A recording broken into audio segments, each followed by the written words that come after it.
Nongeye kubaha ikaze muri studio za Zahabu TV. Uwiteka bahire, Uwiteka bane namwe mu byo mukora byose, Uwiteka akomeze kubiha umugisha. Rwose ndabibifurije, Uwiteka byumve. Ushobora kutameze neza, ushobora kuba urwaye, ndagusengeye mu izina rya Yesu, Uwiteka agukize niba utameze neza, kandi Uwiteka yumve amasengesho yawe. Ngarukanye inkuru iri aha ngaha, rwose ni inkuru nifuje kuba nabagezaho, inkuru y'umugabo witwa Sirasi, uzwi ku izina rya ibya Yesu ni ku murongo, muramuzi.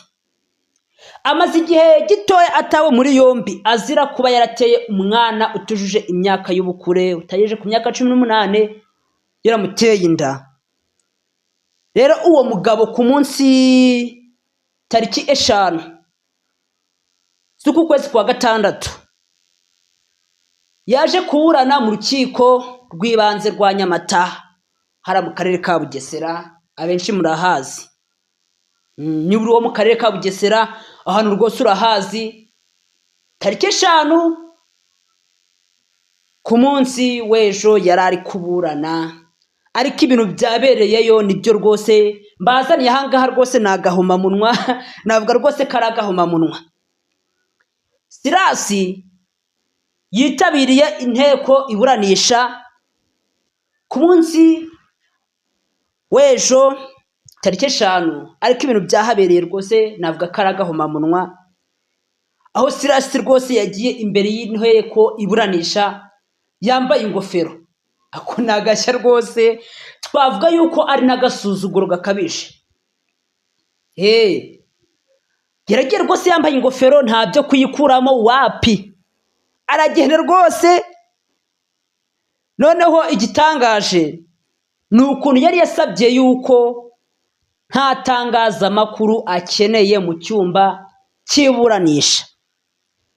None ukuntu byaje kugenda ni ukuntu yasabye ko yasabye yuko urubanza rwe rwasubikwa bitewe nuko adafite umwunganira mu mategeko, umwavoka, ngo ntabwo ari kumva hari proud yo kuburana muri ako kanya.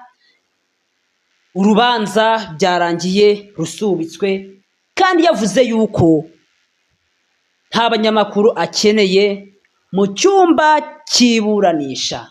Ndebere rwose isa rwose abisaba ati nta banyamakuru nkeneye, nge rwose nshaka kuba nisanzuye, nshaka kuvuga nisanzuye. Ariko nanone ntabwo yigeze agira ntabwo yigeze aburana. Ubwo twavuga tuti kweki yavuze ati nta banyamakuru nkeneye mu cyumba cy'iburanisha, kandi nanone ntakomeze kuburana, byagenze gute? Ni ikibazo gikomeye cyane. Ariko nanone hari impamvu ngo yatumye abikora, nta wamenya. Sirasi rwose abenshi muramuzi, twavuga yuko yari umuntu witonda, ndetse umuntu ubwiriza ubutumwa bwiza bw'Imana. Ariko ukuntu Satani yaje kumushuka akajya kuryamana n'umwana, twavuga rero utujuje imyaka y'ubukure, twavuga yuko rwose biriya bintu azasaba Imana imbabazi, kuko ku muntu rwose wera imbuto nziza agenda biba ati mujye murakora neza, ntabwo tumuciriye urubanza mutanyumva nabi.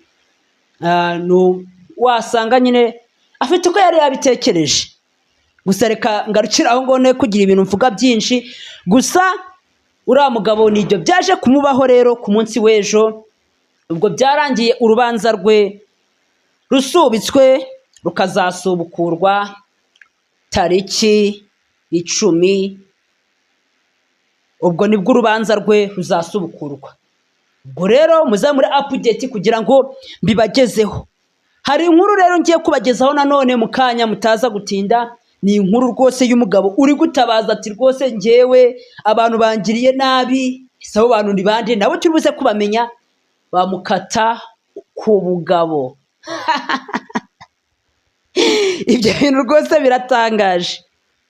Umugabo yagize gutya rwose baba barayikase. Ngo mwayimenye. Ni ubugabo, inyubahiro barayikata. Inyubahiro rwose bugabo bwe baba barabukase. saboni bande babikoze. Ntimuze gucikwa rwose, ni mu kanya ntabwo ndibuze kubatindira. Ikindi kandi niba hari igitekerezo wifuza kuba watugezaho, wandika muri komenti turagusubiza. Ikindi kandi ushaka kuvugana nanjye, namba zanjye uze kuzireba muri description nazishyizemo. Igitekerezo rwose waba ushaka kungezaho uze kukingezaho rwose, ni karibu, nta kibazo. Nge nta kibazo cyanjye rwose kuba navugana nawe, ntuze kugira ikibazo. Amakuru rero meza, amakuru agenda acicikana hirya no hino nakagaruka. Nari mvuze reka nze bagezeho n'iyi nkuru ni nziza, niyo mpamvu ndiko nkoze ikiganiro kigufiya.